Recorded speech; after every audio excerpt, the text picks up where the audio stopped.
Bonjour à tous et bienvenue dans une petite vidéo de remise en route. Alors j'ai récupéré une affûteuse de marque Villard. Alors c'est assez particulier, bon là la rouille est dure, enfin là, elle a pas mal rouillé. Il va y avoir du nettoyage. Alors, il y a des particularités c'est pas banal sur cette machine. Donc la tête là, on peut l'orienter comme on veut. On peut même la mettre face à nous. Le moteur là-bas, on le tourne, tac. On peut pivoter ça comme on veut, à souhait. Ensuite, on a des trucs curieux ici.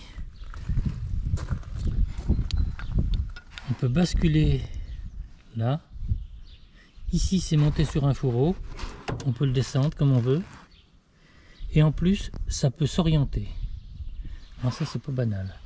Bon, à dire vrai, j'y connais rien en affûtage. Sur le côté, là, bon, là on a des courroies. Ça fait affûteuse de forêt. Comme un combiné en fait. Mais j'ai une montagne d'outils, mais je pense que ça va pas avec la machine. J'ai tout un tas d'outillages avec des cônes, mais le problème c'est qu'ici c'est pas du tout monté comme ça. C'est simplement monté avec un cône et puis un entraîneur là. Donc ça doit pas convenir. Il faut que je regarde ce que j'ai comme outillage, mais enfin c'est assez complet. Bon là on peut monter, là c'est en transversal et puis là c'est longitudinal. Il y a ça qui s'incline avec une queue d'aronde. Bon alors j'ai aucune idée de à quoi ça peut servir. Déjà en premier je vais essayer de dérouiller ça et puis la mettre en route. Alors en premier j'ai testé tous les fusibles, ils sont tous bons, sauf ici j'ai découvert ça et j'étais prêt à mettre un autre fusible, puis je vois une étiquette ici bien marquée ne pas remplacer le tube 831 par une cartouche fusible. Donc ça c'est pas du tube mais ça fait pareil, donc ouais, d'accord, c'est un peu inquiétant. Et là je vais voir ce que ça donne tout ça. Alors en premier j'ai ouvert le boîtier électrique et j'ai regardé que mon moteur tourne bien en 380 parce qu'on a des vieilles machines qui marchent en 220 triphasé, attention. Donc là on est en triphasé 380, c'est bon. J'ai défait la prise qu'il y avait et je vais en mettre une autre, tout simplement, voilà, une comme ça, parce que ça correspond pas avec mes prises. Et j'ai étamé tous les fils, moi j'aime bien étamer les fils pour avoir un bon serrage. Ça commence mal, il y a un fusible qui a sauté, le moteur est en défaut, alors je sais pas si ça vient du moteur qui est grillé ou autre chose. Et là, je suis pas assez compétent pour savoir ça. Il va falloir que je demande de l'aide. Alors le verdict tombe. C'est le moteur qui est en défaut. On n'a plus qu'à retrouver un autre moteur. Alors démontage de tous les éléments supérieurs. Et je vois qu'ici, il y a un réglage là. Avec des angles qui sont marqués là pour le pivotement. Alors je vais essayer de dérouiller tout ça et puis j'ai une micro-billeuse, je vais essayer de sabler quelques éléments. Alors je continue à démonter, j'ai sorti les roulements, j'ai sablé les poulies. Alors en fait tout ça j'ai bien compris maintenant. Quand on est monté avec les poulies là, on est obligatoirement monté comme ça parce qu'on ne peut pas faire autrement, ou il faudrait mettre un moteur au-dessus, donc ça fait ça. Et quand on tourne là, pour travailler donc avec une meule comme ça, alors ça c'est réglable, ici c'est réglable tout ça, donc on enlève ça, et on vient monter une poulie plate ici. Il faut que je regarde dans mes stocks si j'ai une poulie plate qui monte sur le moteur, parce que j'ai toujours vu que ça marchait avec des courroies plates, donc ça peut marcher que comme ça. On peut marcher sans doute avec ça, hein, mais j'ai toujours vu que ça tournait avec ça. Alors c'est bien foutu quand même, il y a des graisseurs partout. Donc ça monte dans l'autre sens. Voilà. Qu'est-ce que je vais dire, là il faut que je fasse des petits caches ici. On a un petit taraudage là-dedans. Parce que j'ai peiné comme tout à les sortir. Et puis il y a un graisseur dans le bout. Et c'est des roulements à double rangée de billes là-dedans. Bon, ça c'est en bon état. Là-dedans, celui-là, il y a un peu de jeu ici. Et il y en a pas là. Bon, je vais essayer de démonter ça puis voir ce que je peux faire. On peut voir que c'était pas du matériel de Guignol, hein. Tout est entièrement rectifié. C'est vraiment une œuvre d'art. Je remonte les petits carters qui sont ici. J'ai repassé un coup de tarot dans les trous. Et c'est vrai que je pourrais aussi repeindre, hein. Mais le but c'est pas ça, c'est parce que je voudrais l'avoir tourné, parce que je sais pas me servir de ça. Alors je vais pas passer un temps pas possible pour remettre ça en état nickel et puis pas s'en servir, quoi. Déjà là va être mieux. Alors je viens de voir un truc, c'est que cette pièce là était montée là. Bon, mais là-dessous on a un trou et un arc de cercle. Et donc cette machine là, elle peut être montée en deux positions, c'est-à-dire que ça peut être monté directement sur la machine en utilisant là le petit taquet qui sert pour l'angle qui se met à gauche ou à droite, ou avec cette pièce là pivotante. Tout dépend de ce qu'on veut faire sans doute. Et en plus ici c'est sûrement pour ça, parce qu'on a un pavé là. Alors à tous les coups c'est pour la compensation de la hauteur. Alors, je m'attaque au démontage des règles. Alors j'ai dévissé tout ça. Ici, c'est les butées en fait de fin de course. Voilà. Et puis celle-là qui est grippée aussi. Moi, je vais essayer de dégripper ça, démonter tout ça et sabler. J'ai enlevé le carter de façade là, et je vois que l'ensemble, je ne connaissais pas ce système là, et ça roule sur des roulements. Et même là, à l'intérieur, bon, on va pas le voir. Il y a des roulements qui poussent sur la queue d'aronde. C'est pas banal ça. Ouais, c'est curieux comme système. Là, il faudrait restaurer les soufflets parce qu'ils sont tout abîmés. Ça va pas. Alors le dessous de la table, alors, comment c'est fait? C'est des roulements qui sont dans la queue d'aronde. Ah, c'est pas banal ça. Alors j'ai démonté le soufflet ici et je vais essayer de le remettre en état. Alors là je vois une autre particularité, alors c'est pas banal. Ici on a un câble là. Et quand on pousse la table à fond, on voit une bobine qui est en fait en bout d'axe de manivelle. Et donc le câble il est pris d'un côté et de l'autre, et c'est simplement un câble qui tire dans un sens ou dans l'autre. C'est pas banal ça. Alors quand on a des montages comme ça avec des roulements, on ne met pas d'huile sur les glissières, tout simplement parce que faut éviter que le roulement patine. Si le roulement patine avec l'huile, eh ben, il va s'user. Donc faut le laisser rouler. On ne met pas d'huile ni de graisse. C'est bien ça. Ça roule tout seul, hein. Alors il y a 2, 4, 6, 8, 10 roulements. Peut-être même 12. Alors encore une particularité, le vernier là, il est gradué dans les deux sens. C'est-à-dire que si on avance ou si on recule, on n'a pas à décompter. C'est pas mal foutu.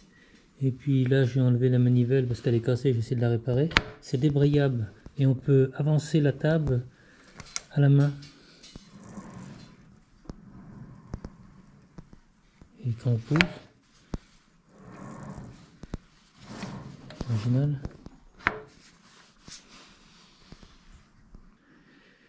Alors là, caché sous cette rouille, il y a une bride. Et en fait, la table est orientable. Mais ça, je l'avais déjà vu sur des vidéos. Parce que bah, c'est normal, si on veut faire des cônes, il faut bien que la table soit orientable.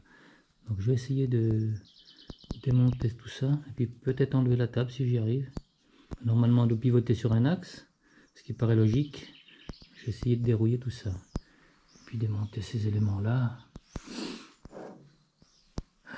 Là, ça, c'est bon. J'ai réussi à dégripper cette pièce-là qui sert à l'indexation pour desserrer ici. Mais je vais essayer de démonter tout ça pour nettoyer. Alors là, c'est les deux tôles qui viennent en façade sur la table qui cachent les roulements. Alors comme tout était rouillé, bon, j'ai décidé de les sabler et puis je vais y mettre un coup de peinture. Bon, j'aime pas quand c'est comme ça parce que quand je commence, je ne sais plus m'arrêter. Ben, j'en ai profité pour peindre différents éléments. C'est pas évident à doser. Alors là, j'ai une peinture martelée. Alors, je sais pas si on va voir la date. 16 mars 2000. Alors ça, c'était un verre 4013 trimétal martelé. Hein, c'est pas récent. Hein. Et en plus, il n'y a pratiquement pas de grumeaux dedans. Par contre, j'ai pas le produit. On mettait un produit dedans comme un silicone qui permet de diffuser un peu la peinture. Ça fait du martelé, mais ça, j'en ai plus.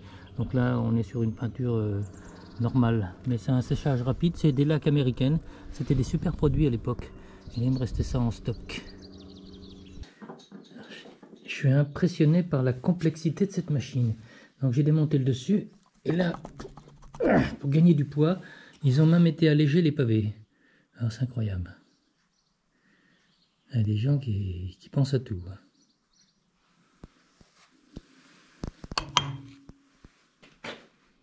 Alors pour nettoyer tout ça, je fais ça en sablage. J'ai une petite sableuse avec de la microbille de verre.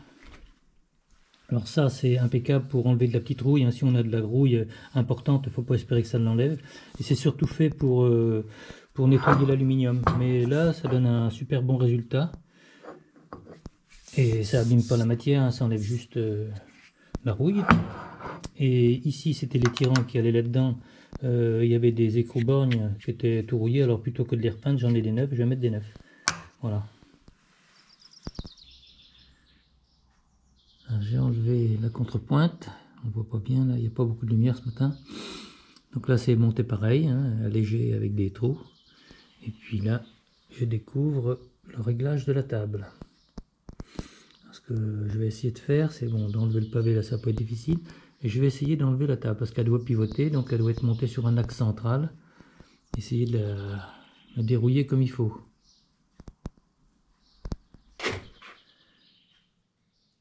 Voilà la table qui se pivote, hein, c'est bien foutu, c'est propre tout ça. Bon, ça va, ça n'a pas trop rouillé.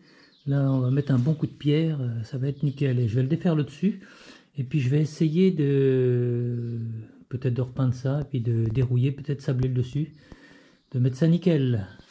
On a une chose de faite. Après le démontage de la table, j'en ai profité pour dérouiller un peu, mais c'était pas tellement abîmé. Hein. Il y a juste un peu de rouille, parce qu'il y a de l'eau qui a dû passer ici. Donc j'ai nettoyé ça comme il faut, j'ai passé ça à la pierre, tranquille. Ensuite, tous les trous ici, j'ai remis un coup de tarot, ainsi que là. Pourquoi? Parce que ça, c'est à l'ancienne norme. C'est-à-dire que le M5, il était à 5,90. Alors qu'aujourd'hui, il est à 5,80. Pour remettre des vis CHC comme ça, propres, neuves. Et je vais pouvoir remonter donc les petits carters que j'ai repeints. Et puis les queues d'aronde dessus, ici, qui vont par-dessus. Plus des queues d'aronde ici, pour les butées de fin de course. Donc là, c'est impeccable. Le frein, j'ai remonté ça, tranquille. Plus qu'à nettoyer la table.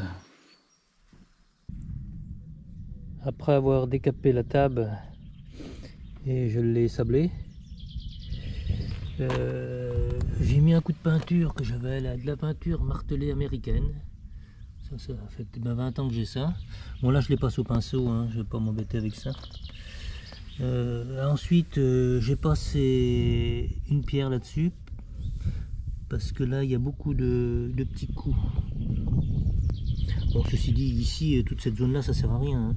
On voit les ronds là du support, hein, des deux côtés. Donc là c'est propre, forcément il n'y avait rien, il n'y avait pas de moyen de taper dessus quoi. Bon, bah sinon en règle générale c'est pas mal. J'attends que ça sèche et puis je vais remonter ça.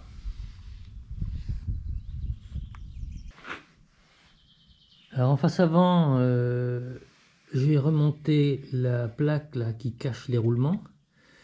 J'ai restauré les soufflets en cuir là, qui vont aller en bout. Et j'ai remonté la glissière avec des queues d'aronde, que j'avais pas huilée d'ailleurs, et elle a commencé à piquer. Alors ça c'est affreux. Voilà. Donc je vais la huiler, je vais pas la ressabler. Et puis en fait, je vais monter les deux côtés. Et comme ça on sera à peu près prêt pour la table. Je mettrai une goutte d'huile là-dessus parce que c'est une pièce qui bouge pas, donc on peut se mettre un peu d'huile. Ça évitera que ça rouille en dessous. Et puis remonter la table. Je viens de refaire 2 pièces comme ça. Ce qui sert les poulies là, pour passer la petite courroie ronde. Et là il y a une petite pièce qui vient se visser pour tenir le roulement. Et là moi j'ai refait ça différemment. Parce qu'à l'origine c'est un petit graisseur plat qui va là-dedans. Et c'est 2 petits trous ici avec une clé ergot pour démonter. Tout est monté comme ça, mais alors pour le démonter c'est immonde. Donc j'ai refait la pièce là avec un petit scipan. Et puis je vais mettre un graisseur en bout. Ensuite, j'ai fait 2 pièces comme ça. J'ai démonté la poulie du moteur électrique. Alors c'est drôlement monté, j'avais jamais vu ça encore. Ils ont monté une pièce conique. Donc ça, le cône il vient là-dedans. Avec une goupille conique, là bon ça je vais pas pouvoir le refaire en goupille conique, je sais pas d'alésoir. Sur l'arbre moteur, donc ils ont monté ça comme ça. Alors mon moteur comme il est foutu, je pense prendre l'option d'en acheter un neuf, ça coûte pas très cher un tout petit moteur comme ça. Et puis bon, je vais refaire un trou à travers l'axe moteur parce que c'est sûrement ce qu'il y aurait de mieux. Mais bon, après, s'il y a un problème moteur, la garantie elle passera plus. Bon, comme ça coûte pas très cher, on va pas prendre beaucoup de risques. Voilà. Alors, je vais essayer de commander un moteur, puis on va voir ce qu'on peut faire après. J'ai oublié d'en parler. Pour extraire la poulie, donc qui est montée conique, il a fallu que je fasse un arrache-moyeu. Donc c'est taraudé d'origine là-dedans. C'est pas mal foutu, donc c'est 1850. J'ai fait un petit arrache comme ça, et puis j'ai des... Ça me sert pour différents arraches. C'est une vis de M12 qui a tout simplement un point de centre, hein, comme ça, 60 degrés. Comme ça, je monte ça sur tous les arraches que je fabrique. C'est tout le même montage. Là, ça on visse, et puis après on bloque avec une clé ici, et puis là avec une autre clé à laine, tac, on débloque le cône. Donc j'étais obligé de faire ça parce que j'arrivais pas à le défaire. Alors j'ai montage des deux petites poulies ici. J'ai mis de la graisse dedans, donc là c'est cool. Et puis j'ai monté la table avec ses butées. Donc tout ça, ça roule impeccable, hein, c'est du lourd. J'ai monté les assises, les deux. Et puis là, je vais m'attaquer tranquille à la pièce qui vient ici, là. Et voilà. Ensuite, qu'est-ce que je vais faire? Bon, je sais pas, il faudrait que je répare le volant, là. Le volant, ça va... Parce qu'en fait, là, les volants, là, ils ont des axes qui tournent comme ça. Et ça, c'est ultra désagréable. Donc, parce que c'est vissé de l'arrière. Moi, ce que je veux pas ça, parce que là, voilà ce qui se passe, le jeu. Il faut que ça soit fixe. L'axe soit fixe et le rouleau, là, je sais pas comment on appelle ça, la partie qu'on va prendre, qu'elle tourne. Or, là, elle est moulée dedans avec un axe. Alors, si on veut que ça roule bien, eh ben, faut le desserrer. Puis là, voilà ce qui se passe. Donc, le but, c'est d'en refaire avec un axe et bien bloqué, et puis que ça puisse tourner dessus. Dans mon volant, j'ai mis un coup de fraise ici pour pouvoir passer une clé à pipe. J'ai refait une pièce en plastique comme ça, que j'ai percé à 6 et j'ai mis une CHC dedans pour que ça tourne. Un écrou là avec frein. Donc ça, je l'enfile là-dedans. Et là, je peux mettre un écrou.